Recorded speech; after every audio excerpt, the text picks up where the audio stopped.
kombo na Yesu Masia. Alors selon esika oto tangaki nalingaki na remonter moi mokie comme ça na expliquer pensée ya likambo tolobelaki. Soki omati to nazotanga na Marc chapitre 11 na verset nango 14 to 12 à 14 totanga makomi na Nzambe pour te comprendre pensée des Écritures eza koloba na biso nini. Nzambe apambola yo, Nzambe akota likambo na yo, Nzambe aza la solution ya problème na yo. Pourquoi tango nyonso toteyaka tolobaka Nzambe akota likambo na yo, Nzambe aza la solution na yo, c'est l'espérance. Quand nous venons à l'église, cela revient à dire les musuna mokili tozalaki déçu. Les musuna mokili tozalaki rejeté. Les mususu ba problème eleki la ki biso to koka isika okendete. Il y a des gens qui ont pris même des décisions de se suicider. C'est pourquoi il y a des gens qui disent tikana kende ata na église. Esika ya lobiko. Yango tango nyonso tozongelaka kolobake o ebomaki bato ekoboma yo te. Marc chapitre 11 verset 12 à 14. Na lui second et lobiboe. Le lendemain, après qu'ils furent sortis de Béthanie, Jésus eut faim. Oh. Donc, Jésus, Christ dans l'enveloppe de Jésus, étant qu'un humain, il était 100% homme comme le Jean le dit. 100% homme et 100% Dieu. Nakati anzoto ya bomoto azalaki na nzala. Il aperçut de loin un figuier qui avait de feuilles. Retenez maintenant. Là, j'ai parlé de vigneron, Moloni Bilanga. Nzoka Moloni Bilanga, ye moko nkolo. Bilanga. Na verset mususu balobi, elanga na nkolo ezali monene, kasi basali bazali moke. Que Dieu vous bénisse. 13. Apercevant de loin un figuier qui avait des feuilles, et il alla voir s'il trouvait quelque chose, et s'en étant approché, il ne trouva que des feuilles, car ce n'était pas la saison de figues. Alléluia. Elobi boye. 14. Prenant alors la parole, il lui dit que jamais personne ne mangeait de ton fruit. Et ses disciples l'entendirent. Parole de l'Éternel. C'est là où je vais expliquer. Bazako relate biso histoire ya Yesu na nzete ya lidame. Botozwango na lingala mote simple. Nzete ya lidame. Esengeli alia lidame. Nzete boti madame. Nzete na musuke. Yesu azalaki na posa li ya lidame. Après son entrée triomphale na kati ya Jérusalem, Jésus a quitté Jérusalem, a se dirigé vers Béthanie. Alléluia. Et kokenda bandaki kokende vers Béthanie, azotambola toujours na etuluku ya bato na ye, ba oyo baza ba disciple. Le disciple marche toujours avec le maître. Soko za disciple, et sengelo landaka ba pa ya maître na yo. Nous avons qu'un père spirituel qui est le créateur du ciel et de la terre, et nous avons des pères dans la foi. Il n'y a pas de père dans la foi. Ozaka na papa moko oya ya ambition maloba na ensemble azote ya.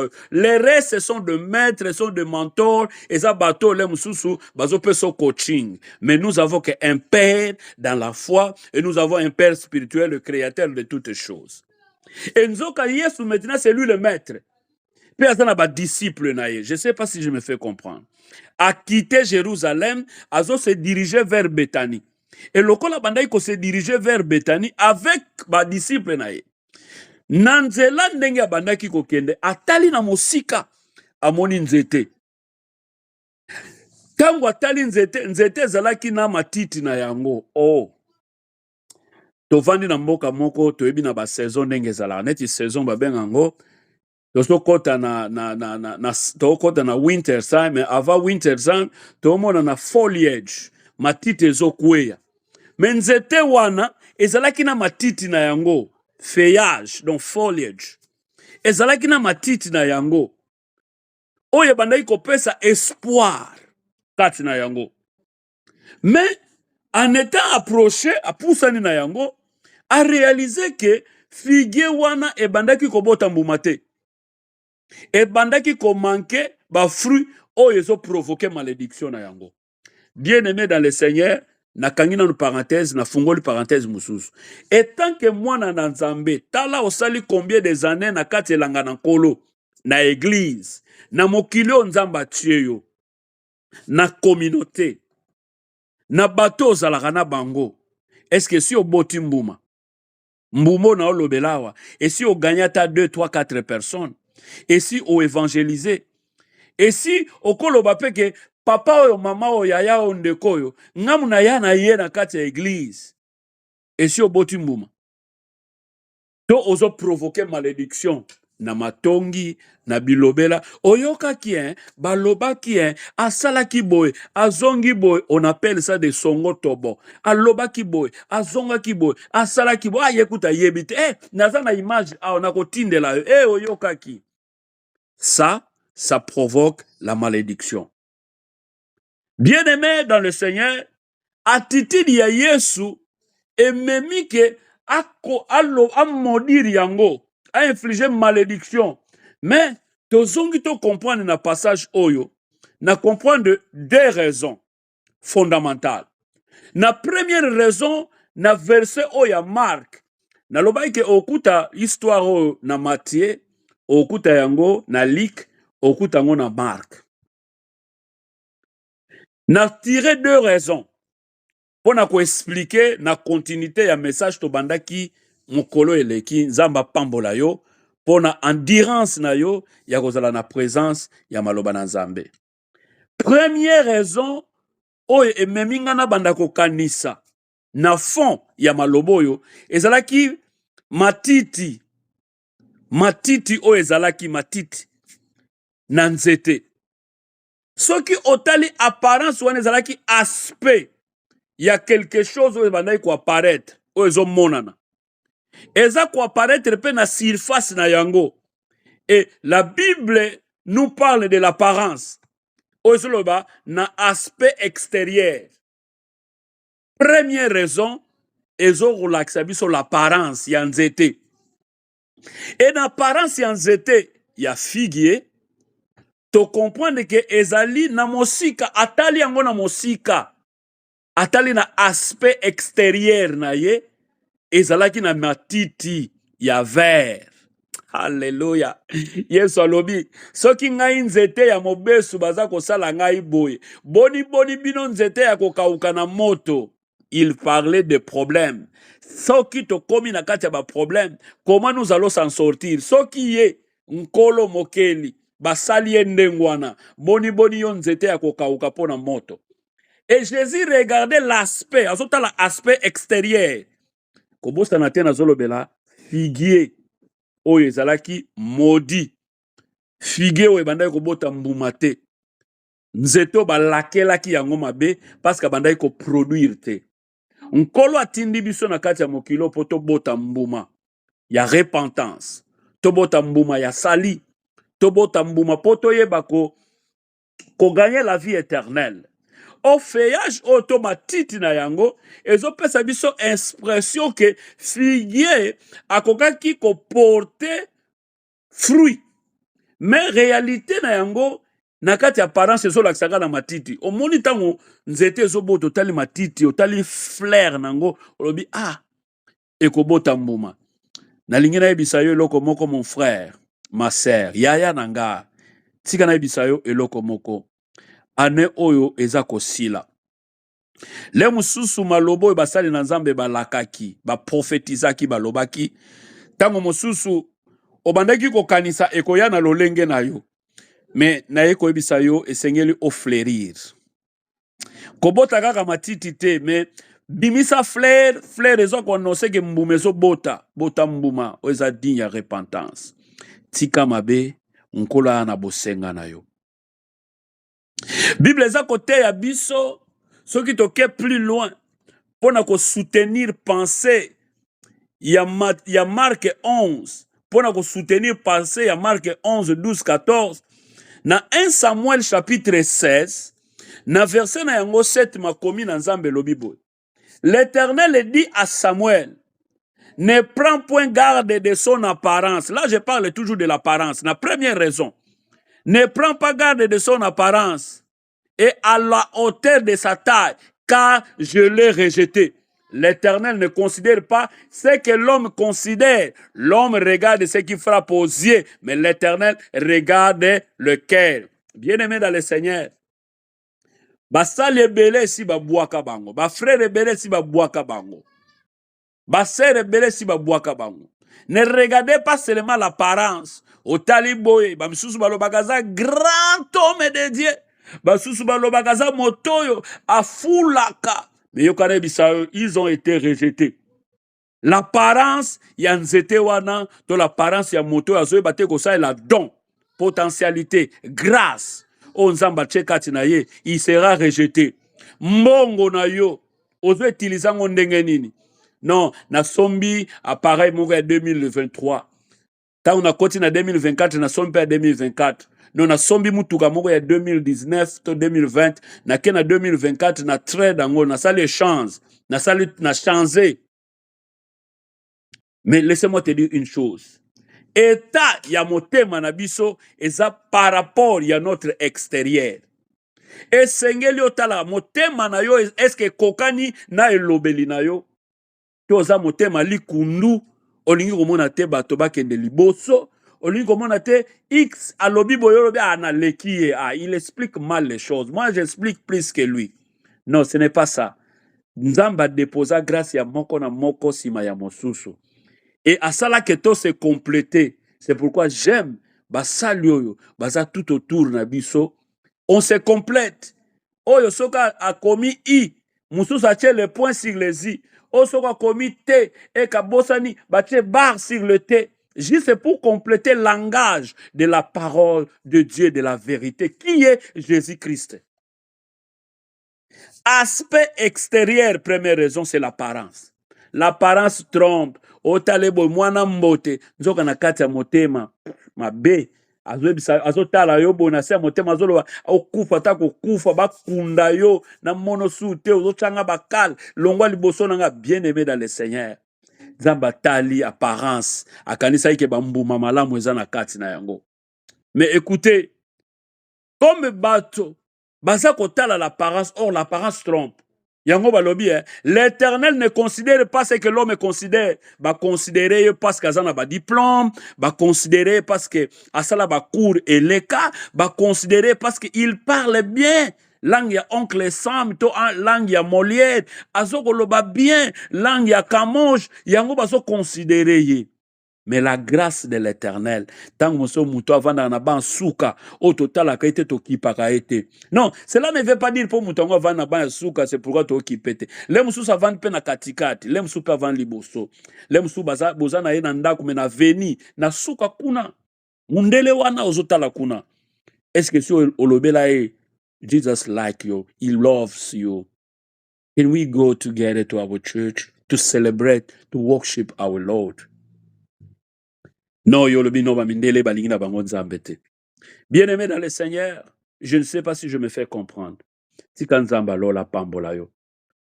Tokoki ko se tromper mokilo yo, mais Dieu. Ce qui est na muto ko sa te yo moko. On ne peut pas mentir ta conscience. Vous pouvez mentir tout le monde. Okoko sa âge, okoko sa identité, okoko sa mboka na yo, origine na yo, mais conscience na yo moko. Jésus regardait le flair, azota la matiti, mais conscience yanzete wana yebaiki azobota nembomate. Écoutez, personne a koki komikosa yemoko. Eza passe, tokosa la nebato. Zoto na yo, motema na yo, et yebi. Ce que tu dis, c'est la vérité ou pas. Tango lobaka solo, misuno ebeta rateli kurumeza la raté. Mais tant au kosaka, au komaranali kukuma, miso komiko beta beta, dans un clin d'œil. Mais elo konangina ebisayo, tomata na réalité qui est la parole, oeko construire bon motonabiso la foi. Vie nabiso, eza la vie cachetée. Tozala na harmonie, na parole de Dieu, na oyo tozo sala, na bisika tozo sala, na bisika toza kokende. Deuxième raison, il y a Marc chapitre 11, 12 à 14. Ezali esquisse to justification. O ezalaki na nzete wana, malgré boti matiti, malgré otangi, ozwi ba fermissement, ozwi libatisi, balakisi yo comment modérer, comment prêcher, comment interpréter. Malgré ça, mais il y a toujours des esquisses et des justifications. Bible mentionnait quelque chose qui est très important. Oyezo même abiso to comprendre le mot. Seigneur, je ne comprends pas pourquoi. Dans cette période, toi-même, tu sais très bien que ce n'est pas la saison où tu peux trouver des figues. Alléluia. L'homme voit que ce qui frappe aux yeux, azota la saison, station, pays, loi, gouvernement, budget, crédit score. Mais nzamba azota la biloko anate. Lui, ce qu'il regarde, c'est ton cœur d'abord. Motema na yo ezandenge nini na elanga na nkolo. C'est ce qu'il regarde. Ce qui est vrai, ezotala nanu assurément na yo ezandenge nini. Comment liboso na nkolo. La vérité c'est que la saison des hommes est différente de la saison yankolo.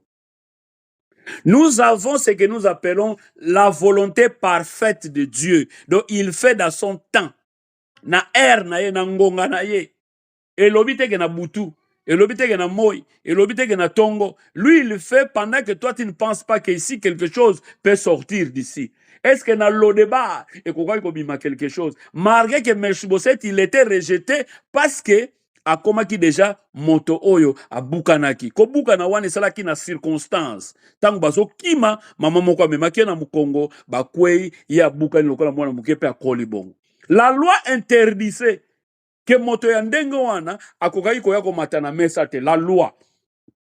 Mais comme la grâce oyo David na Jonathan batisaki ba relation oyo ezalaki même pas écrit, ezalaki même pas par contrat, mais ce sont des relations verbaux oyo ezalaki que grâce et que ne kozwaye na lodeba nakozala na Maine, okozala na Pennsylvania, okozala mosika oyo kokaki koyamba message oyo, mais nkolo atye na motema tika na seme pona mosala na Nzambe, tika na seme pona grâce oyo ekende te. Semence nazolobela prière.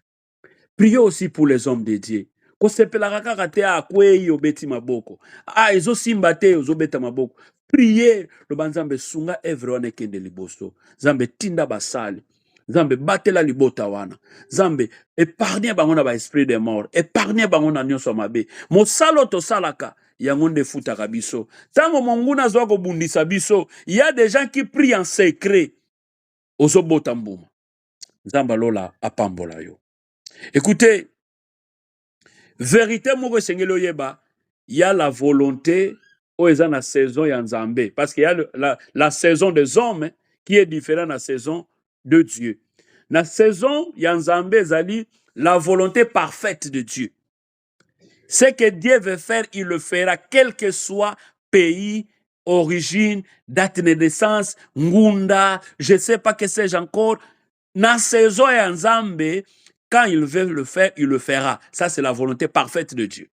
Mais la volonté permissible ya Nzambe, qui est la saison des hommes, il fallait luka avocat, ozwa interprète, bakomela yo, okotisa mikanda, o changer ba adresse, o sala boye. Biso na langue du village balobaka bikang biziola. Donc ngelo bakangia wa bapusi bo ba masse bazongisi boye. De coq en jambe. Mais ce qui est important, le Seigneur azana posa que to porter ba fruit na saison nyonso, car il peut tout na oyo azako senga. Parce que azana posa mona mbuma kati na bomo na biso. Bien-aimé dans le Seigneur, le figuier et Seigneur qui est mbuma, parce que lui il respecte le saison Dieu, il sait, il connaît. Azako mema biso to comprendre eloko moko que tant Nzambe azako choisir yo pour une œuvre, pas des esquisses, pas de justification. Des gens, le long nazobela, mais il y a quelqu'un qui a grippe. asaleli nzambe. Nazoloba na ba condition oyo esalamaka. Quand je parle pas du présent, mais je parle na oyo ezosalema dans plusieurs passés qui n'est pas proche, mais passé lointain. Oyoka mutu, je n'ai pas le temps. Yokana ebisa yo na bandai ko solola na mosai na nzambe moko pona ko expliquer. Ba témoignage personnel otopesaka eza pona ko lendisa. Ce n'est pas pour s'enorgueillir, loin de là. Ezali pona ko lendisa yo mon frère, pona ko lendisa yo ma sœur, pona ko lendisa yo mama, yaya, po yo pozwa makasi. Vous savez, bato nzamba salaka grâce, ba utaki dans le pays X ou Y, ba bandaki ko sala na ba compagnie quelconque, ba bandaki ko kende ba église, et que bato wana nzamba sali bango grâce, ba ye ko vivre na mboko esika ngai na yo tozali, na mboko ya oncle Sam. Bato wana komona bango baza toujours na nzambe na bango, parce que ba yebi relation na bango na nzambe zali ndako mosala église ndako mosala.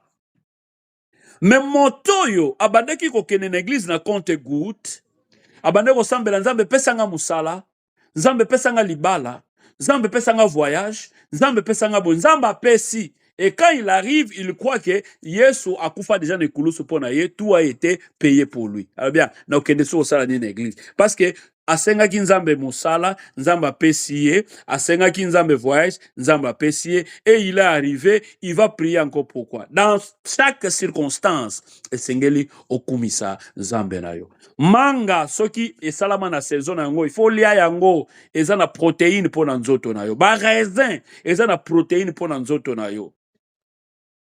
Ba ozotala ba otali anana eza na protéine pona nzoto na yo. Ba masan eza na protéine pona nzoto na yo. Ko rejeter yango te. Metango nzamba azotala tali me mbuma o ya raisin ezobota te pona nini. Mbuma nzete o mange o ezobota te pona nini. Mais ananas o ezobota te pona nini. Parce que batu fo ba lia bazala na makasi. Batu fo ba lia liloba na nzela na yo po ete kondima na bango elenda. Je ne sais pas si je me fais comprendre. Que Dieu vous bénisse. Écoutez une chose. Les esquisses peuvent aussi constituer de nous de sources de malédiction. Bah, esquisse lekio et belé. Aujourd'hui, c'est vendredi. Ou encore jour mususu. Kaka iner. Non, si tu es occupé, Nzambe, asungayo, mokolo rozwa temps, on comprend le biloko. Aujourd'hui, on vend na ban, ozo kangai. Mais l'obiti sera aussi leader. Okoyeba ko ganga lokola nena zo ganga. Les gens aussi feront ce que tu fais aujourd'hui. Bakoyoka te bakoyate. Et tu vas s'excuser de gauche à droite. Mais buka mabolongo, bondela. Faites l'intimité avec Dieu. L'intimité avec les hommes, un jour tu seras dessus. Nazota la basali nanzambe minene bazo kende, baotika biso. Soki biso toza na bon moi, c'est parce qu'alingi to botamboma. C'est pourquoi na ko rasire yo etant que mwana na nzambe, mwana pe mosali na nzambe, na rasire yo mon frère okokota 2024 na kombo na Yesu Masia. Écoutez, et ça là que sengo komona tango ozo partager ba prière, ba exhortation, ya batu mususu. Mais motuna nanga ezali. Est-ce que ozwaka pe temps ya ba message auto postaka o partageaka ngo to biso to zwaka o yo partageaka mais ya biso o partageaka te ozo évangéliser te. Yo si oyoki biso pe to yoki o yo partager. Zwa pe o yo to partager na bandeko musu. C'est très important. Partager yango le mso komaki na kaye na yo o tei pe moninga na moi verset moke oyo kokaki ko comprendre. La Bible eza koloba boye. Yeso tonzamba qualifiaka ba oyo abenga. Alobi, c'est lui qui nous a choisi. Il nous a appelé. Oh, na sepelaka na bato bazalaka na groupe ya WhatsApp ya montagne. Il y a plein de questions, peu de temps oyo kokaki ko sala exposé.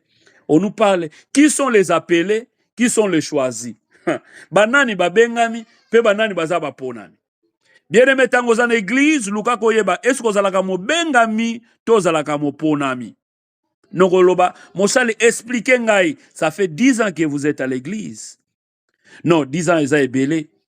Ça fait 6 ans. Non, 6 ans, ils ont belé. 2 ans.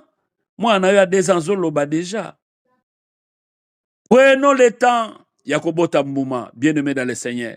Mettons-nous à la disposition du Seigneur pour accomplir son œuvre, pour la seule gloire de son nom.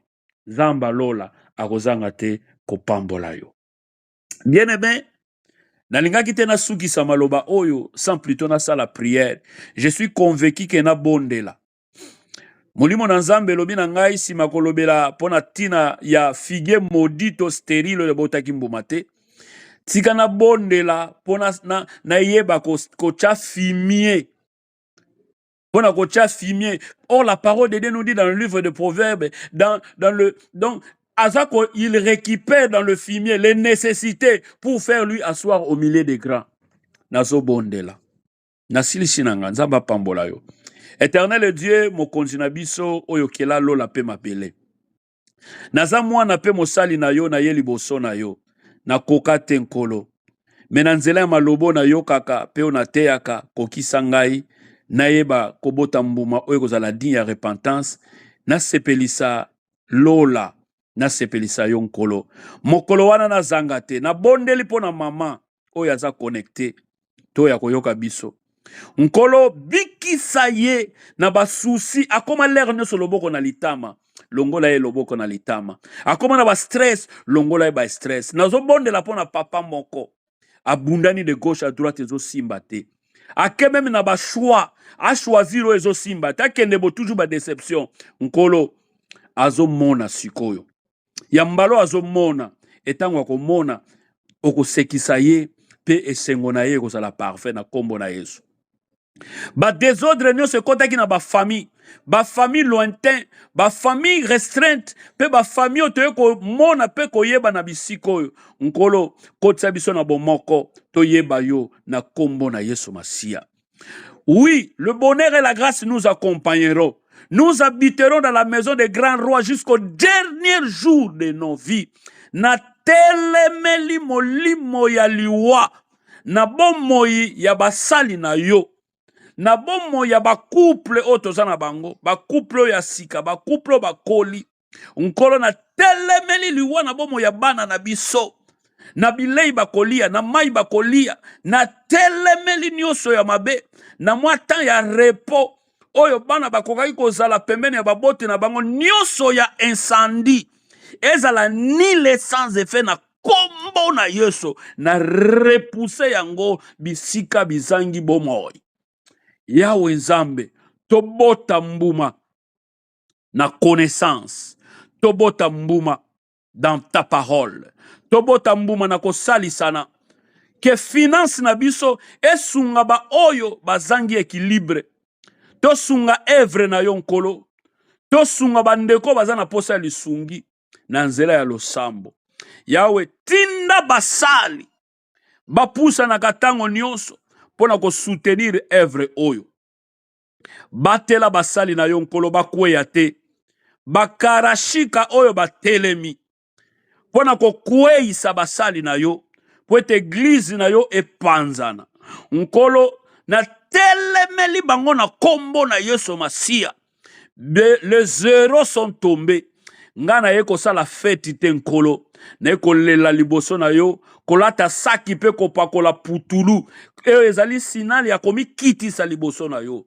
Yawe Nzambe, prends contrôle de ton église. Kotika biso te tozala disperser. L'ennemi diable est en train de rôder comme un lion rougissant, cherchant qui dévorer. Mais ma joie, l'ange de l'Éternel qui campe tout autour de nous pour nous arracher au danger. Au nom puissant de Jésus, nous avons ainsi prié. Amen, amen,